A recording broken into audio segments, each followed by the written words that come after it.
Hola, bien, tengan muy buenos días. Vamos a dar inicio a la sesión de esta mañana. No sin antes recordarles que hay una tarea en curso que consiste en la elaboración de una demanda dentro del proceso especial ejecutivo. Vamos a trabajar una demanda utilizando uno cualquiera de los varios títulos ejecutivos que se mencionan en el código. Am, Regáleme un segundo.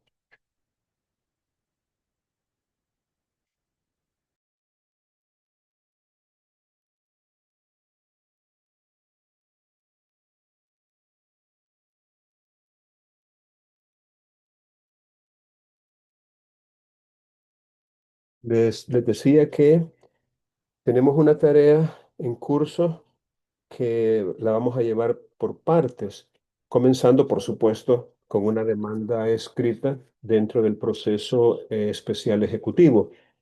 Pero también me interesa que vayamos agregando al expediente que estamos conformando otras actuaciones. Y miren, cuando se presenta una demanda, lamentablemente la actitud de muchos tribunales es una actitud de rechazo, de decirle que no, de encontrarle objeciones, obstáculos o peros a la pretensión que nosotros estamos presentando. Y es triste reconocerlo, pero es una realidad que a veces, repito, la actitud es una actitud excluyente, ¿verdad? Como quien dice, no procede, sin lugar, declárase improponible, declárase inadmisible, o prevéngasele que haga esto y que haga aquello otro, y si uno no lo hace, entonces la rechazan. El rechazo parece ser en algunos tribunales la regla, el rechazo, no la admisión. Mm, Bueno, ¿por qué será? No vamos a entrar a eso en este momento, porque ello va desde la ignorancia, desde el desconocimiento supino de las normas legales y lamentablemente a veces hasta hay tal vez como una cuestión personal, a veces, como que nadie quiere ver ojos bonitos en cara ajena y bueno, las razones, repito, pueden ser muchas. A veces incluso como para ganar un poco más de tiempo, ¿verdad? Tal vez tiene un cúmulo de trabajo, varias demandas que analizar y para ganar un poco más de tiempo se hacen prevenciones que no tienen sentido, pero no más como para que se haga algo adicional por parte del litigante. Bueno, de hecho, vamos entonces a trabajar con una resolución judicial de admisión. Esa probablemente tengamos necesidad de conseguirla, buscar y conseguir una resolución que contenga la admisión de una demanda. Repito, una resolución judicial que contenga la admisión a trámite de una demanda, en la cual de acuerdo con lo que la ley prescribe, el juez emite un mandamiento de embargo. Entonces, vamos a tener también que conseguir un ejemplar, una muestra, un modelo de un mandamiento de embargo, porque eso es algo muy fundamental dentro del proceso ejecutivo y me parece relevante que conozcamos y que tengamos en nuestras manos un mandamiento de embargo. Ah, Miren, les anticipo, en el registro inmobiliario, en el registro de la propiedad, ustedes pueden tener acceso a mandamientos de embargo, porque muchos embargos recaen sobre propiedades y el mandamiento de embargo hasta cierto punto aparece allí, aparece escaneado en las computadoras que están en el registro o en los tribunales, o tal vez algún conocido nuestro que sea abogado y que tenga digamos, acceso a algún expediente de un proceso ejecutivo. Pero, repito, a través de una pequeña búsqueda, creo que podemos lograr conseguir un mandamiento de embargo. Y lo tercero, dentro de esta adición, dentro de este agregado a la tarea, es la notificación del decreto de embargo que hay que hacerle al demandado una vez trabado el embargo. Es importante mencionar eso, que hay que esperar a que el embargo efectivamente se anote, se registre, se inscriba, se realice realmente en la realidad, en la práctica antes de notificárselo al demandado, porque la naturaleza humana y especialmente del latino y del salvadoreño como una especie del género latino, la naturaleza humana es tratar de evadir la responsabilidad patrimonial que podría competir y muchas veces cuando la persona se da cuenta de que hay un proceso ejecutivo en su contra, es muchas veces fraudulentamente los deudores, los demandados, enajenan fraudulentamente en la mayoría de los casos sus bienes a fin de que cuando se trata de trabar embargo, ejecutar un embargo, no se encuentren bienes a nombre de esa persona, porque ya los ha traspasado, repito, muchas veces fraudulentamente. Entonces, por eso es de que el legislador ha permitido en casos como este del proceso ejecutivo, en el cual el título ejecutivo tiene fehaciencia, tiene credibilidad, es un documento que de entrada hace presumir que la obligación en verdad existe, que hay un deudor cierto, un acreedor cierto, una prestación determinada y hay, digámoslo así, como quien dice, una convicción hasta cierto punto, una convicción o un cierto nivel de certeza de que en verdad estamos en presencia de un acreedor frente a un deudor moroso. No hay razones de entrada que permitan decir lo contrario. Y por eso es de que sin oír al demandado, se decreta el embargo y se comisiona a un ejecutor o se envía un oficio al registro correspondiente para que se trabe embargo, repito, antes de escuchar o de darle audiencia al demandado. Es una de las excepciones al derecho de audiencia, en el cual se toma una decisión que podría resultar perjudicial a los intereses del demandado sin oírle previamente. Pero como les repito, el fundamento fáctico de ello es por la credibilidad, por la veracidad, por la fehaciencia que tiene el título ejecutivo.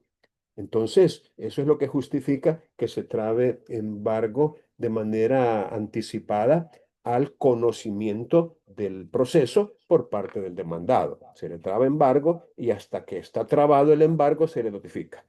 Resumiendo, eso significa que en el expediente que están confeccionando ya habrían cuatro instrumentos diferentes. La demanda, el auto en que se admite la demanda y se ordena el embargo, el mandamiento de embargo como instrumento separado del auto, el mandamiento de embargo, y el auto de el acta, perdón, el acta, porque eso es un acta de notificación del mandamiento de embargo al demandado. Entonces, estos cuatro instrumentos ya deben estar en el portafolio de evidencias de ustedes, titulado proceso ejecutivo o expediente del proceso ejecutivo o como ustedes le quieran llamar al expediente sobre el proceso ejecutivo. Algunos me preguntaban si sería necesario agregar, por ejemplo, el título ejecutivo, agregar el poder o cualquier otro documento que sea necesario. Eso yo lo dejaría como optativo.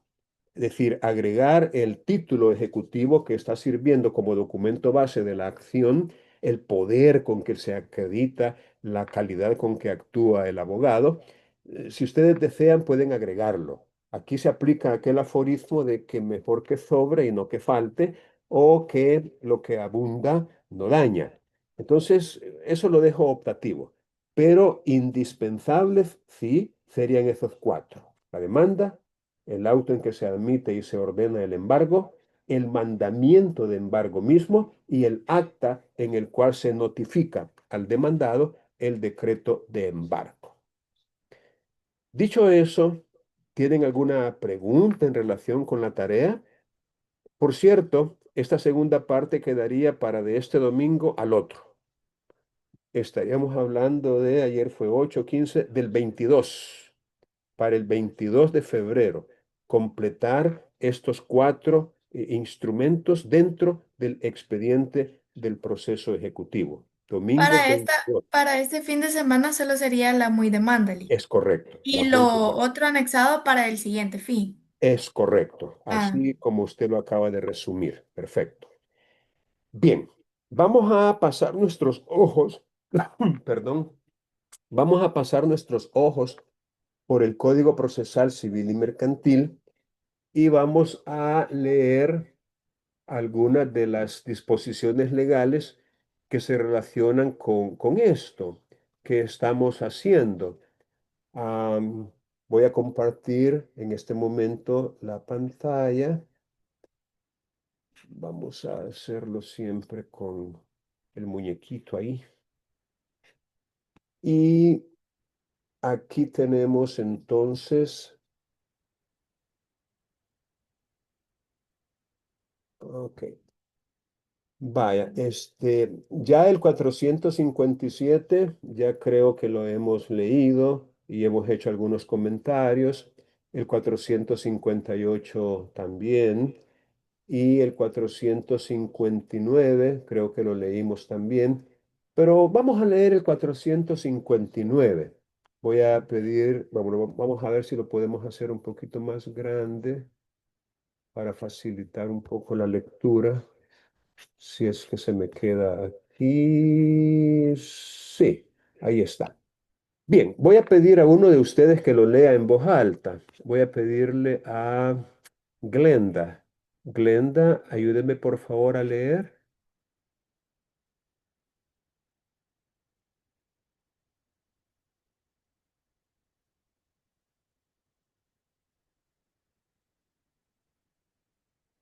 Glenda, active su micrófono, por favor.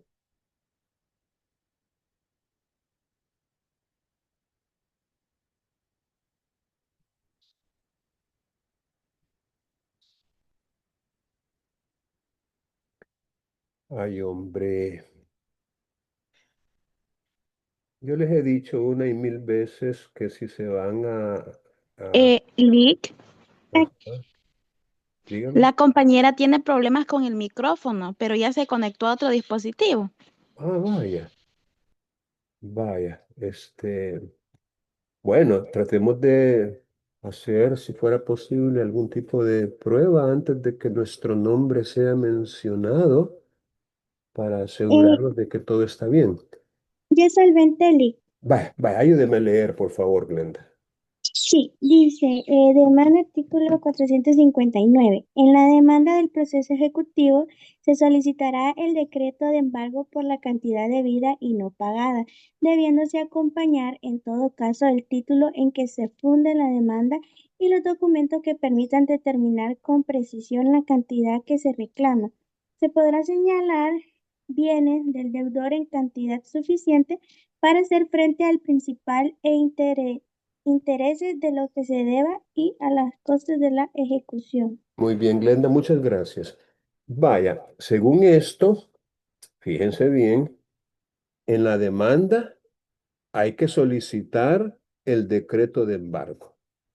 Es como una especie de imperativo o de mandato, ¿verdad? Porque dice se solicitará el decreto de embargo. Recuerden que hay un principio procesal llamado principio dispositivo que es opuesto o contrario al principio de oficiosidad. Según el principio de oficiosidad, los jueces pueden, bajo ciertas circunstancias, dictar algunas resoluciones aunque no se las pidan. Es decir, aunque nadie se lo pida, un juez puede perfectamente dictar algunas resoluciones, especialmente aquellas que tienen que ver con la tramitación del proceso. Es decir, darle curso al proceso, que no se estanque, que no se detenga, sino que darle continuidad. Eso, por disposición legal, un juez lo puede hacer aunque nadie se lo pida.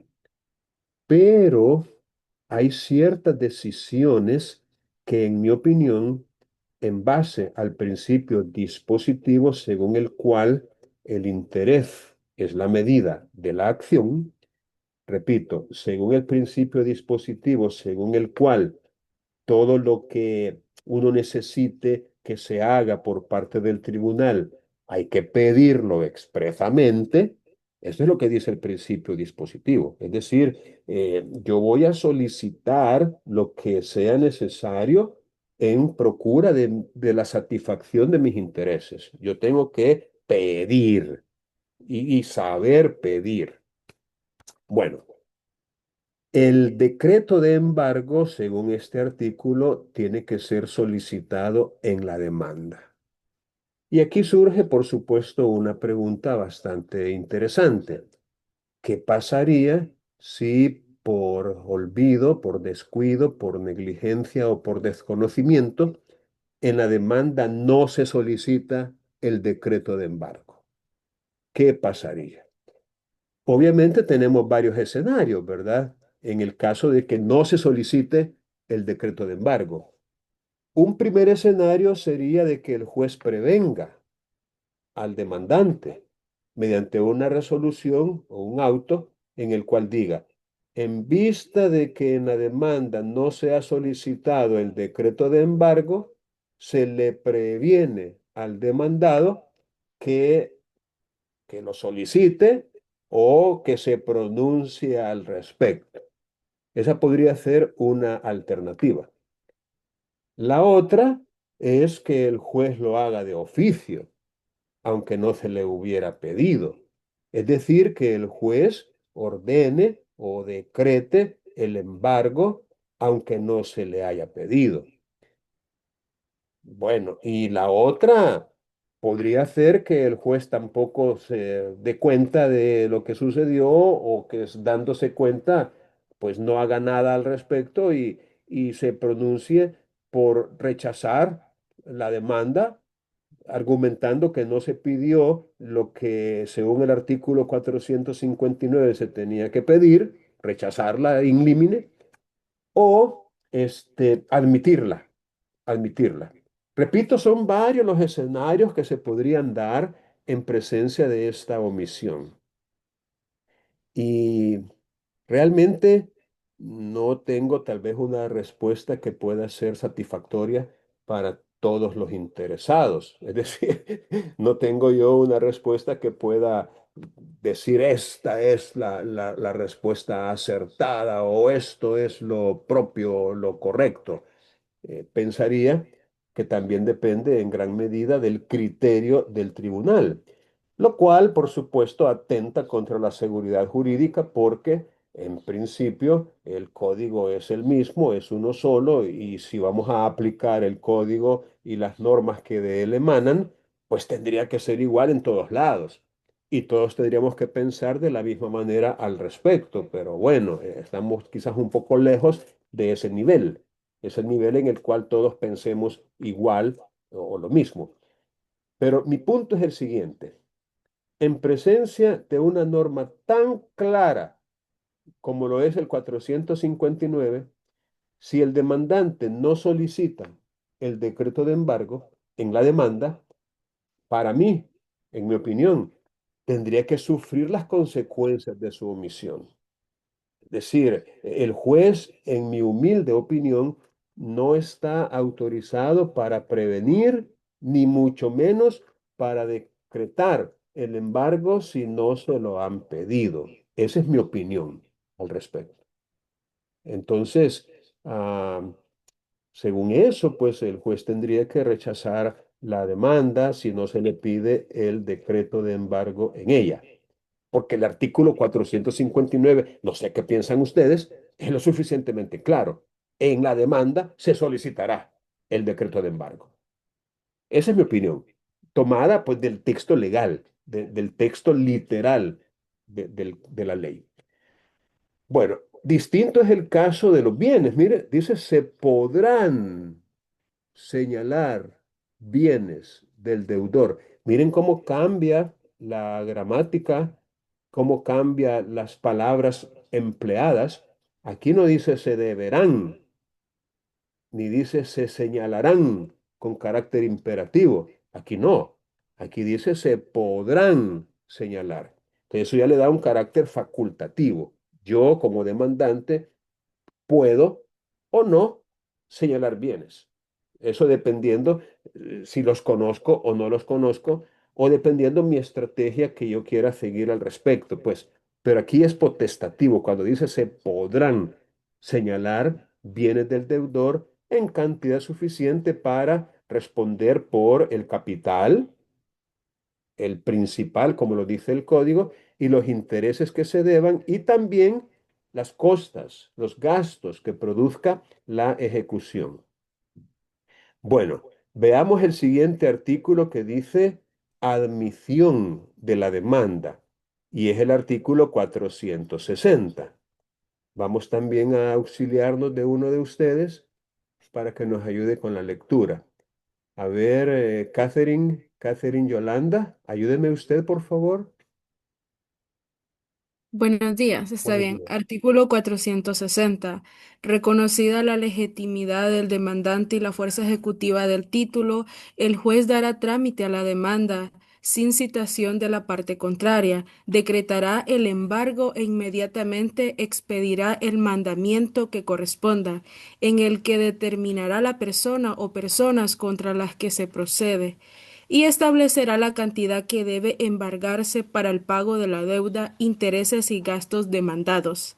Si el juez advirtiera la existencia de defectos procesales subsanables, concederá al demandante un plazo de 3 días para subsanarlos. Si los vicios advertidos fueran insubsanables, declarará la improponibilidad de la demanda con constancia de los fundamentos de su decisión. Excelente, Catherine, muchas gracias. Vaya, aquí tenemos entonces lo que continúa después de haberse presentado la demanda, junto con el título ejecutivo y los demás documentos que permitan precisar la cantidad adeudada, demanda en la cual hemos solicitado el decreto de embargo y también, si lo hemos estimado conveniente, hemos señalado bienes del deudor en cantidad suficiente para hacer frente al principal o capital, intereses y los gastos, las costas procesales. Bien, hay dos, digámoslo así, dos aspectos que el juez tiene que valorar antes de, digamos, seguir adelante. Y es la legitimidad del demandante. Ese es el primer aspecto, la legitimidad del demandante. Entiéndase, en el título ejecutivo tiene que constar a ciencia cierta quién es la persona del demandante y esta persona debe estar debidamente legitimada.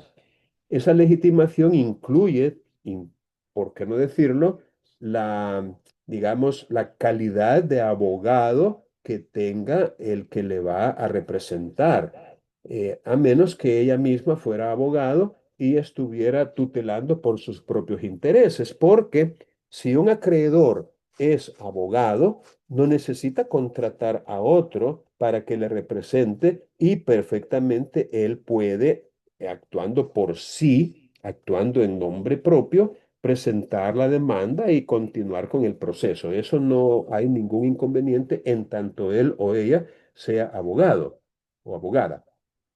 Pero si no es un abogado o es una persona natural, perdón, una persona jurídica, entonces tendría que comparecer representado por un abogado. Eso es lo que se conoce como postulación preceptiva o asistencia letrada obligatoria, ¿verdad? Como le querramos llamar. Es decir, no puede una persona que no sea abogada presentar una demanda o escritos no, no, no, tiene que ser abogado. Y eso forma parte de la legitimidad del demandante y que efectivamente pues se trate de una persona cierta y determinada. Y lo otro, el otro aspecto que el juez debe valorar es la fuerza ejecutiva del título. Es decir, que en verdad se trata de un título que traiga, digamos, fuerza, que tenga fuerza ejecutiva, que sea uno de los documentos a los que se refiere el artículo 457 y que ya hemos comentado. Parece mentira, pero aquí es donde muchas veces los tribunales fallan al determinar si el título efectivamente tiene o no fuerza ejecutiva.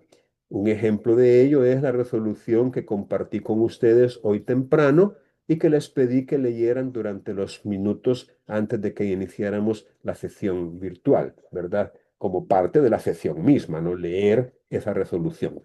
Bueno, una vez que el juez ha reconocido que el demandante está debidamente legitimado y que el título tiene la fuerza ejecutiva que la ley le confiere, entonces el juez va a darle trámite a la demanda, es decir, va a ordenar su admisión, admítase la demanda y va a decretar el embargo que le han solicitado en la demanda.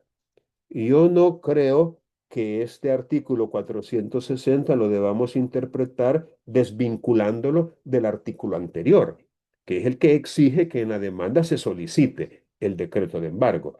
Yo no creo que este artículo de manera autónoma le faculte al juez para decretar el embargo cuando no se lo han pedido. Pero, insisto, esta es mi opinión, ¿verdad? Solamente.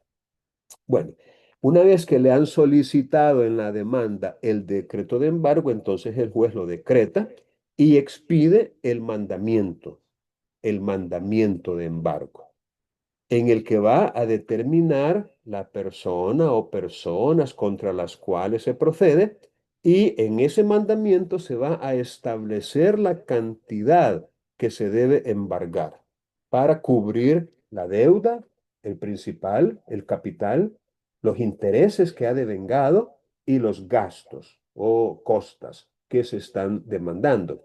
Es más, normalmente se ordena que el embargo se practique por una cantidad mayor, es decir, hasta en una tercera parte más. Como quien dice, si lo que se está reclamando es $9,000, una tercera parte de 9,000 son 3,000.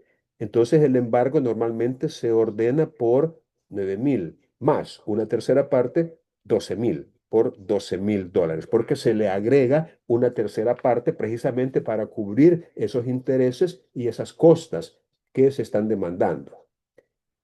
Aquí viene lo que podemos llamar las prevenciones, ¿verdad? Las prevenciones. Las prevenciones son, digamos, requerimientos que hace el juez a la parte, puede ser a cualquiera de ellas, pero en este caso a la parte demandante, para que subsane o corrija ¿cuál es? Rectifique errores o defectos o vicios que el juez ha detectado y que tienen la naturaleza de ser subsanables. Porque permítanme decirle que a veces nos topamos con defectos que no se pueden corregir, que son insubsanables. Y en presencia de defectos insubsanables, las prevenciones no proceden. No proceden porque ¿cómo va a prevenir que subsane algo que no se puede subsanar? Entonces, cuando los defectos se pueden subsanar, entonces se hace prevenciones. Y en el caso del proceso ejecutivo, que nos da un plazo fijo de 3 días para subsanar esos defectos, 3 días. Y después de que pasen los 3 días, el interesado presenta un escrito subsanando los defectos que fueron advertidos por el tribunal. Ahora, si los defectos fueran insubsanables, como termina diciendo este artículo, se declarará improponible la demanda, pero no de forma caprichosa o antojadiza, sino con constancia de los fundamentos. Es lo que llamamos una decisión motivada, debidamente argumentada. Entonces, vemos pues que en presencia de defectos que no se pueden reparar, la solución que da el legislador es que se declare la improponibilidad de la demanda. Ahora, me interesa mucho que conozcamos el artículo 461, según el cual el auto que rechaza la tramitación de la demanda admite recurso de apelación. En otras palabras, cuando el juez hace prevenciones y el abogado presenta un escrito subsanándolas, o no presenta ningún escrito y por ende no las subsana, o lo presenta pero el juez entiende que no ha subsanado nada o que no ha subsanado de forma completa. Entonces, en ese caso, el juez rechaza por inadmisible la demanda. O cuando son defectos insubsanables que el juez advirtió de entrada y no hizo prevenciones porque no tenía por qué hacerlas y la declara improponible, esa también es otra forma de rechazo de la demanda. O sea que una demanda se puede rechazar por dos maneras o dos formas. La inadmisibilidad, que es ante defectos de forma, subsanables, o la improponibilidad, que es ante defectos de fondo o insubsanables. Entonces, ya sea que se la declaren inadmisible o que se la declaren improponible, esa decisión de rechazo admite recurso de apelación. Ese recurso de apelación es conocido por un tribunal superior en grado, que en este caso sería una cámara de segunda instancia, tal como en el documento que ustedes estuvieron leyendo previo al inicio de esta sesión. Sigue diciendo el artículo 461 que contra el auto que admita la demanda y decrete embargo de bienes, no procederá recurso alguno. En otras palabras, si usted es el demandado o el abogado del demandado y se presenta una demanda y la demanda es admitida, y en ese auto de admisión se decreta el embargo por haberlo solicitado el demandante, entonces allí no puede usted presentar ningún recurso contra esa resolución que admite y que ordena el embargo. No es recurrible, no admite ningún recurso. Pero ello es, como lo dice el código, sin perjuicio de la oposición que pueda formular el demandado en el momento procesal oportuno.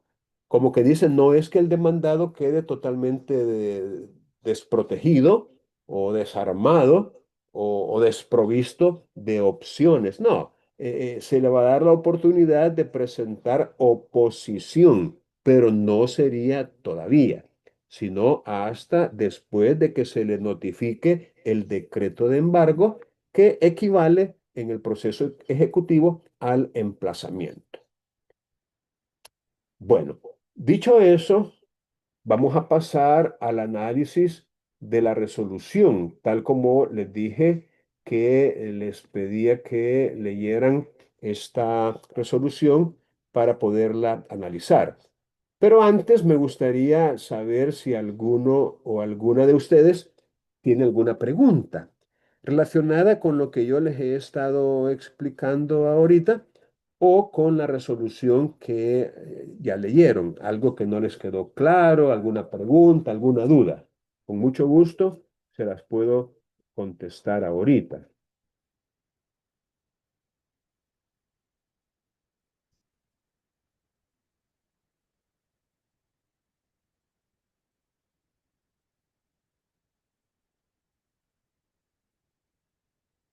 Bueno, dado que ha pasado un tiempo prudencial y no han activado el micrófono para hacer alguna pregunta, vamos a proceder a la revisión de esta resolución. Fíjense que es algo reciente, no tiene un año todavía. Es del 28 de marzo del año pasado, de 2025. Y fue dictada en apelación, obviamente, por la Cámara Tercera de lo Civil de la primera sección del centro. Esta está ubicada en la capital, en San Salvador. Comienza diciendo que tienen por recibido un oficio y un expediente remitido del juez 3 del juzgado quinto de lo civil y mercantil de San Salvador. Les explico.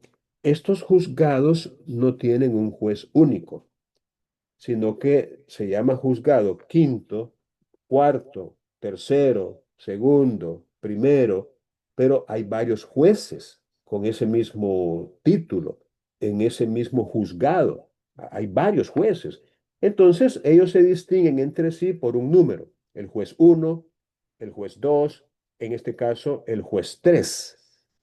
De esta manera, la Corte entiende que está haciendo algún tipo de distribución de los procesos en forma justa y equitativa y aprovechando los recursos existentes como lo son un espacio físico, un secretario o secretaria, colaboradores que comparten recursos como copiadora, papel, energía eléctrica, luz eléctrica, aire acondicionado, parqueos. Bueno, en vez de tener 40 juzgados de lo civil y mercantil, tienen 5 y en cada uno de ellos hay 2, 3, 4 jueces. Bueno, en este caso, la resolución en primera instancia fue dictada por el juez 3 de ese juzgado y nos da el número de expediente y el número de folios de que se compone.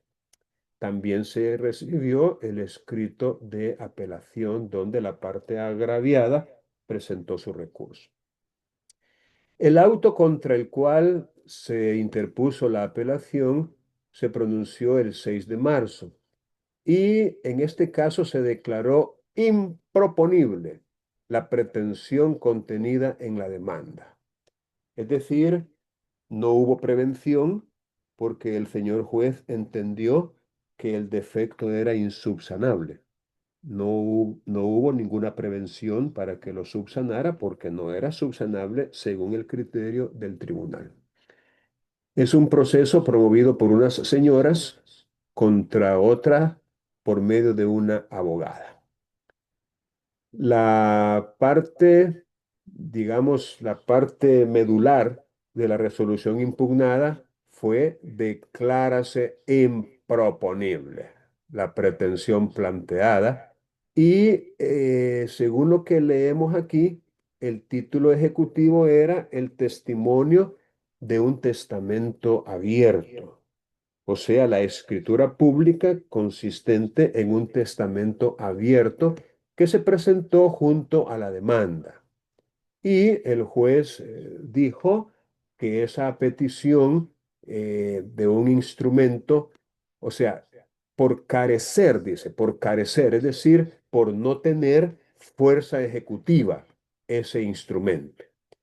Así de simple, para la señora o el señor juez, no sé si es hombre o mujer, para el juez 3 de ese juzgado quinto de lo civil y mercantil, un testamento abierto no genera una obligación que sea reclamable en un proceso ejecutivo.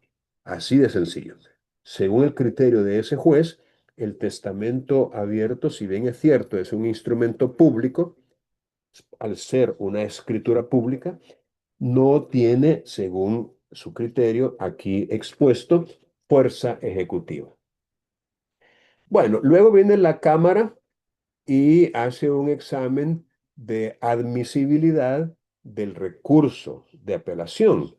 Es decir, todo tribunal, cuando recibe un escrito, No importa lo que ese escrito contenga, tiene que leerlo, tiene que analizarlo, tiene que estudiar su procedencia, tanto formal como material, y a partir de ese estudio o análisis, que muchas veces le llamamos juicio de admisibilidad, se determina si se rechaza o si se admite a trámite, ¿verdad? Eso sucede, repito, con todo escrito que se presenta en sede jurisdiccional. Entonces la Cámara hizo lo propio y viene y hacen referencia diciendo corresponde a esta Cámara realizar el examen de admisibilidad del recurso de apelación a efecto de valorar si se cumplen requisitos de forma y de fondo para darle trámite a la alzada. Alzada es un nombre que se le da también al recurso de apelación. Alzada, apelación o alzada.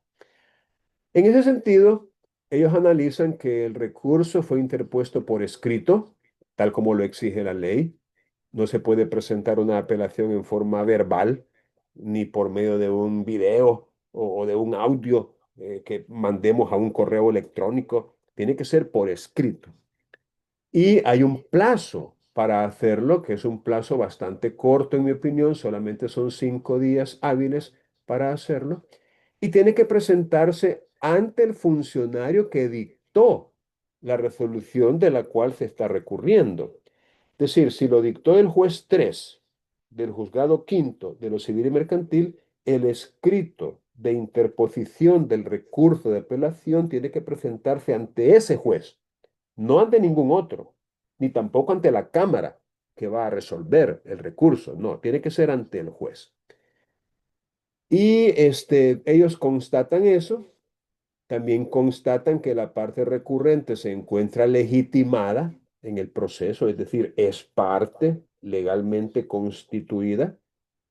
La resolución, objetivamente hablando, es recurrible vía apelación, es recurrible, o sea, admite el recurso. Recuerden, el auto que admite la demanda ejecutiva, el auto que decreta embargo en bienes del deudor, esos no admiten ningún recurso. Pero el auto que rechaza una demanda sí admite recurso de apelación. Y por eso la Cámara reconoce que la resolución impugnada es recurrible vía apelación. Y además ha causado agravio a la parte apelante. No basta con que la resolución, digamos, sea pronunciada en contra de los intereses, si no hay un agravio cierto y demostrable. Resulta obvio que si yo estoy presentando una demanda ejecutiva en la cual estoy reclamando la satisfacción de un derecho que yo creo tener y que está debidamente documentado en un instrumento fehaciente, y el tribunal me dice que no, el agravio es obvio, o sea, es evidente. Y aunque no lo exprese yo de manera puntual, aunque debería hacerlo porque muchos juzgados, muchos tribunales de alzada, si usted no expresa en qué consistió el agravio, no lo dan por sentado, no lo asumen. Entonces, a veces hay necesidad de hacer mención en un párrafo dentro del escrito del agravio que la resolución le ha causado a su cliente. Y luego dice que el punto de apelación está fundamentado. Eso es otro asunto que resulta determinante para el éxito de un recurso, y es la debida fundamentación. Usted no puede apelar por apelar o recurrir por recurrir. Mire, vengo a apelar porque no estoy satisfecho con lo resuelto, ya que me causa un agravio y entonces no estoy de acuerdo y por eso apelo. No, no, no, no. Momento. No es así tan sencillo. Usted tiene que fundamentar, de acuerdo con las disposiciones legales, los motivos, llamémosle, los argumentos por los cuales usted está recurriendo. Si no, se lo van a rechazar el recurso. En este caso, el recurso fue admitido, así lo dice la Cámara, admítese, Y según el Código Procesal en el artículo 513 y 514, una vez que se admite una apelación, hay que celebrar una audiencia. Pero la finalidad principal de esa audiencia es que llegan ambas partes y se reúnen con los magistrados. Una audiencia es una reunión con los magistrados. La idea principal de esa audiencia es escuchar a la parte apelada, o sea, a la parte que no apeló. Y en este caso, puntual, la parte apelada sería el demandado. Pero como no se admitió la demanda, y esa es la razón por la cual se está apelando, todavía no hay parte demandada. Todavía no hay parte demandada. Y como no hay parte demandada, tampoco hay parte apelada. Y al no haber parte apelada, la audiencia de los artículos 513 y 514 pierde sentido. Y por eso me parece muy razonable que esa audiencia se omita, que no se haga esa audiencia por innecesaria, por inoficiosa, como lo dice la Cámara, por inoficiosa. Bueno, luego hacen el análisis de los motivos y las finalidades del recurso y se dijo que hubo una infracción procesal que consistió en una interpretación restrictiva y por ende errónea del artículo 458, inciso segundo. Una interpretación restrictiva significa que el juez no tomó en cuenta lo que dice ese inciso segundo del 458, restringió el alcance de esa norma. Y es que, según lo que la apelante interpretó, no es cierto, dice, que el proceso ejecutivo esté limitado únicamente a obligaciones que conlleven una entrega en dinero, un crédito o una deuda líquida. Según esto, podemos entender que en la resolución del tribunal de primera instancia se dijo que el testamento abierto no contenía una obligación de pagar una suma de dinero o un crédito o una deuda líquida. Y esa fue la razón por la cual declaró improponible la demanda. Entonces, con esa, digamos, con esa finalidad de que la Cámara analizara ese argumento, es que se planteó la apelación pidiéndose que se revocara, que se dejara sin efecto la resolución apelada por no estar conforme a derecho y que se le ordene al juez admitir la demanda y darle trámite al proceso, tramitarlo. Bueno, luego viene la Cámara y plantea su propia motivación, comenzando con el examen de procedencia. Ah, en base a eso, dice, esta Cámara se limitará a analizar si es procedente o no el rechazo proveído por el juez 3. Como quien dice, ¿hizo bien el juez al rechazar la demanda o se equivocó? Eso es lo que la Cámara va a resolver, si procede o no ese rechazo.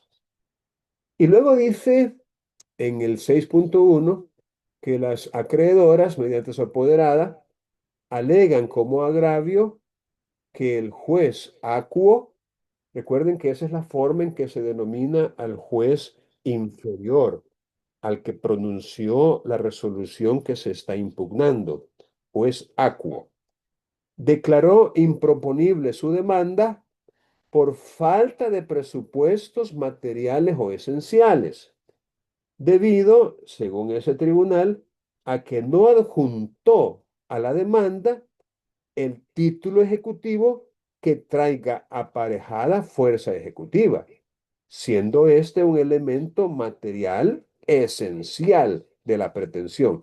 Obviamente, en esto estamos de acuerdo. Que si una demanda ejecutiva, entre comillas, se presenta y no se adjunta a ella un título ejecutivo, totalmente de acuerdo en que le estaría faltando un presupuesto esencial para que se pueda admitir. Y en ese caso la improponibilidad se impone. Pero, ¿será que una escritura pública de un testamento abierto no contiene una obligación que se pueda reclamar mediante un proceso ejecutivo? Esa es la pregunta del $1.000.000. Luego sigue diciendo la apelante en sus argumentos que el juzgador de primera instancia interpreta erróneamente la normativa al establecer que el proceso ejecutivo no es la vía procesal idónea para exigir la tradición del legado, en vista de que, según el juez, el testamento no trae aparejada fuerza ejecutiva y en ello realiza una interpretación restringida. Y esto es lo que dijo el juez. El juez de primera instancia sustentó la declaratoria de improponibilidad en lo siguiente. Y aquí está el argumento utilizado por el juez de primera instancia. Vamos a ver si puedo hacer esto. Aquí está. Vaya. Ayúdenme a leer este argumento, Jorge Ayala. Ayúdenme a leer lo que está ahí en pantalla, que dijo el juez. Perfecto. Que el recurso ejecutivo tiene carácter Perdón, perdón, especial, perdón, perdón, perdón. ¿Que el qué me dijo? que el proceso ejecutivo tiene un carácter especial a diferencia de otros procesos en el cual un acreedor exige al deudor el cumplimiento de una obligación por medio de un documento que tiene fuerza ejecutiva, por lo que el actor debe de presentar junto a la demanda un documento que traiga aparejada fuerza ejecutiva para poder exigir su cumplimiento y que reúna todos los requisitos para su admisibilidad. En el presente caso, la abogada demandante presenta como título ejecutivo un testimonio de escritura pública de testamento abierto, que es un instrumento público. Sin embargo, es de aclarar que los instrumentos públicos son títulos ejecutivos cuando el acto jurídico que contiene lleva aparejada estrictamente una relación de crédito y cuando la esencia del mismo no desnaturaliza el juicio ejecutivo. Muy bien, Jorge, muchas gracias.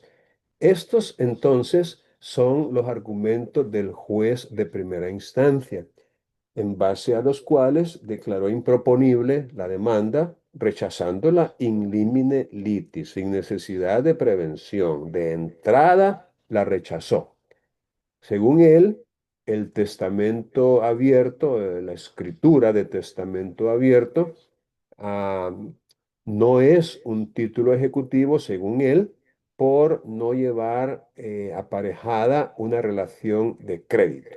Y en su esencia, según él, no estamos en presencia de un juicio ejecutivo, sino más bien se ha desnaturalizado.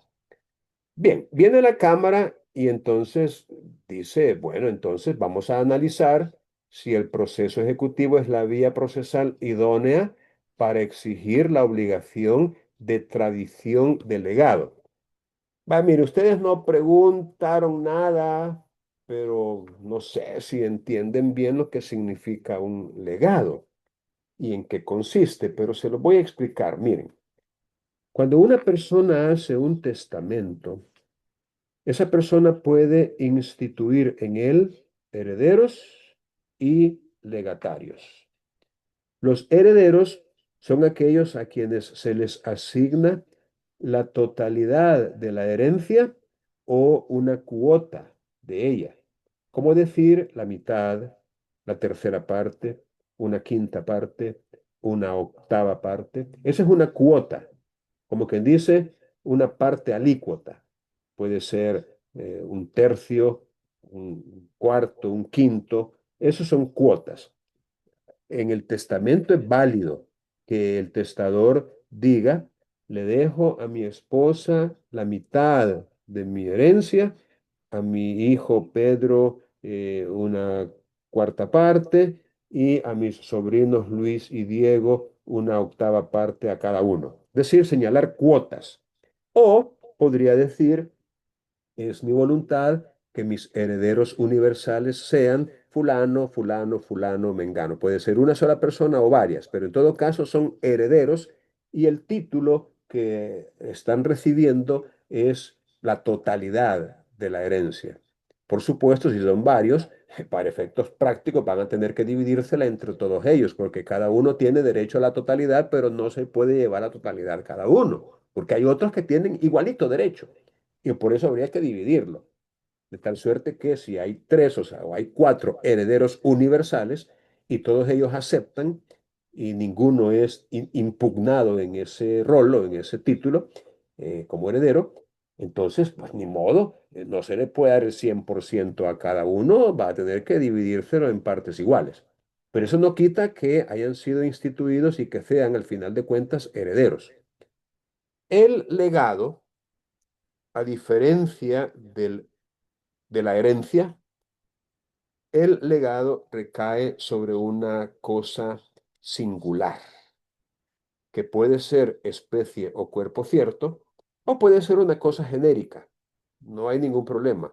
El legado puede recaer sobre una cosa genérica, como decir 10.000 dólares o 500 quintales de arroz o tantas libras de hierro, cosas genéricas. No hay ningún problema. Un legado puede recaer sobre especies o cuerpos ciertos o sobre cosas genéricas.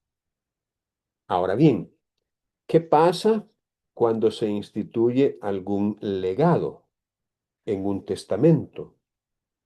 Bueno, lo que pasa es que el legatario no adquiere el dominio de lo que se ha legado ipso facto o de pleno derecho o por ministerio de ley o ya solo porque el testador ya se murió y ya se aperturó la sucesión y por ende ya soy dueño de esa casa, de ese terreno, de ese vehículo, de esa computadora o de ese dinero. No.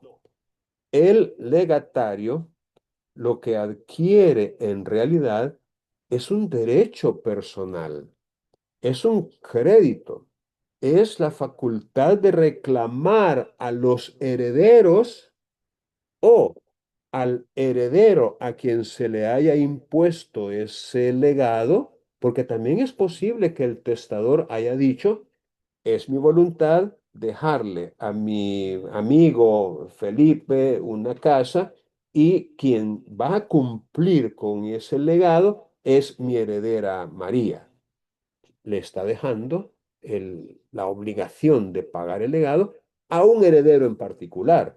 En ese caso, el legatario, que es Felipe, solamente está facultado para reclamárselo a María, porque a María se lo dejó como carga el testador. Pero si no se lo deja a alguien en particular, pues entonces a todos los herederos o al heredero único si solo fuera uno. Pero el punto aquí es que el legatario tiene que formular un reclamo a los herederos.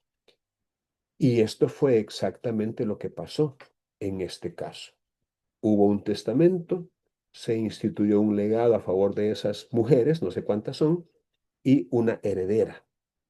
Y a lo mejor, bueno, sin duda alguna, esta heredera no cumplió voluntariamente con el legado, no lo pagó, no lo cumplió, desconoció la voluntad del testador plasmada en el testamento y fue necesario demandar.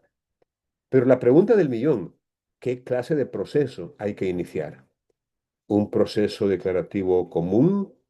¿Un proceso declarativo abreviado?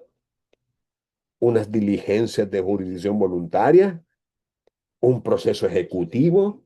Es decir, ¿qué trámite le vamos a dar a esa pretensión? La licenciada que se menciona en este caso inició un proceso ejecutivo utilizando el testimonio, la escritura pública del testamento abierto como título ejecutivo. Y el juez 3 del juzgado quinto de los Superior Mercantil le dijo que no, que estaba equivocada, que ahí no había una obligación que pudiera ser exigida mediante un proceso ejecutivo. Viene entonces la Cámara y dice, en primer lugar, es preciso hacer una reseña en qué consiste el legado y nos remite al 955 y 1083 del Código Civil, diciendo que las asignaciones a título singular se llaman legados y aunque se les califique como herederos, los que las reciban son legatarios y no tienen más derechos ni obligaciones que los que le han sido conferidos. Por tanto, y aquí viene la doctrina, miren, que ustedes deben recordar, el legatario tiene el derecho personal de exigir al heredero que se le haga la tradición de los legados asignados a éste. El derecho personal o de crédito es el que solo puede exigirse de determinadas personas, que por un hecho suyo o por disposición de la ley están obligados a cumplir con esas prestaciones correlativas. Y el objeto de este derecho puede consistir en dar, en hacer y en no hacer. Luego viene la Cámara y cita al autor Roberto Romero Carrillo, que escribió una obra llamada Nociones de Derecho Hereditario. Y él explica lo que ya les expliqué yo y que la Cámara también, que el derecho del legatario se limita a reclamar a los herederos o a las personas a quienes se ha impuesto la obligación de pagarlos, que se les haga la tradición de esos legados. Entonces el heredero tiene la obligación de hacer la tradición. La Cámara interpreta que esta es una obligación de hacer y que debe ser efectuado, según el artículo 653, voluntariamente por el tradente.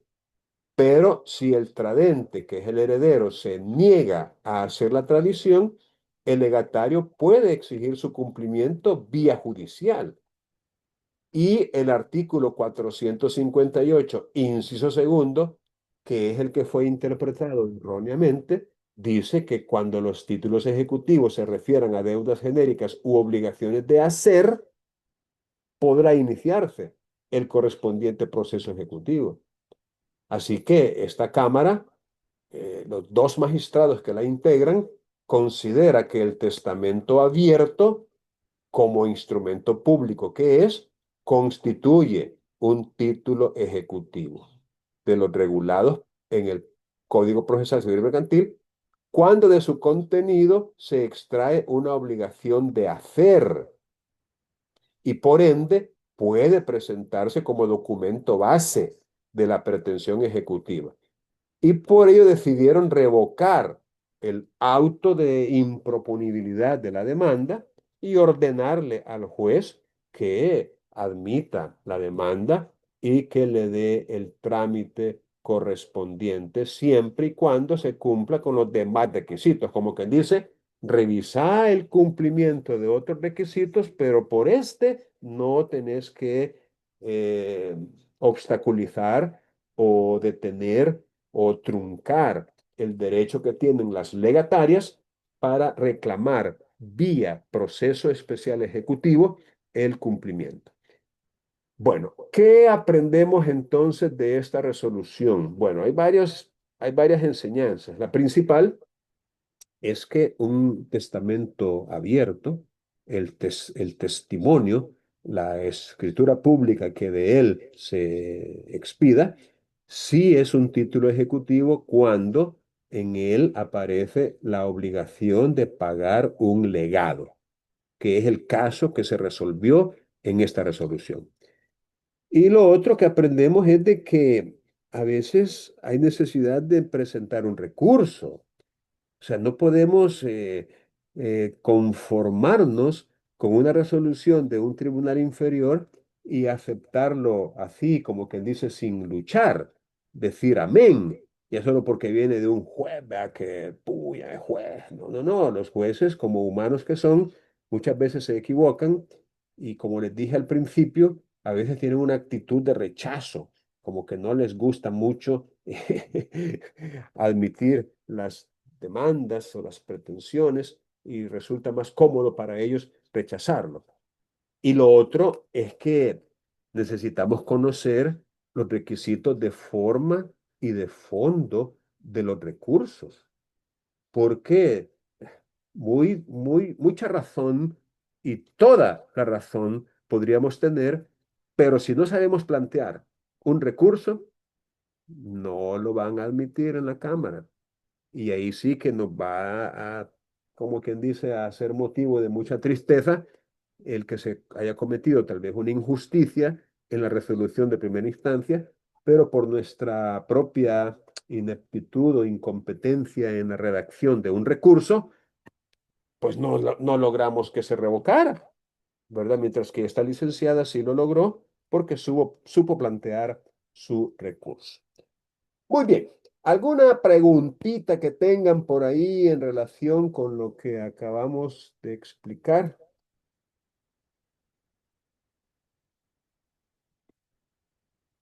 Bueno, si no tienen preguntas, les voy a tomar la asistencia, no sin antes decirles que hay hay otra resolución que me gustaría que también analizaran. Se la voy a pasar después de la asistencia. Vamos a ver cómo se comporta esto.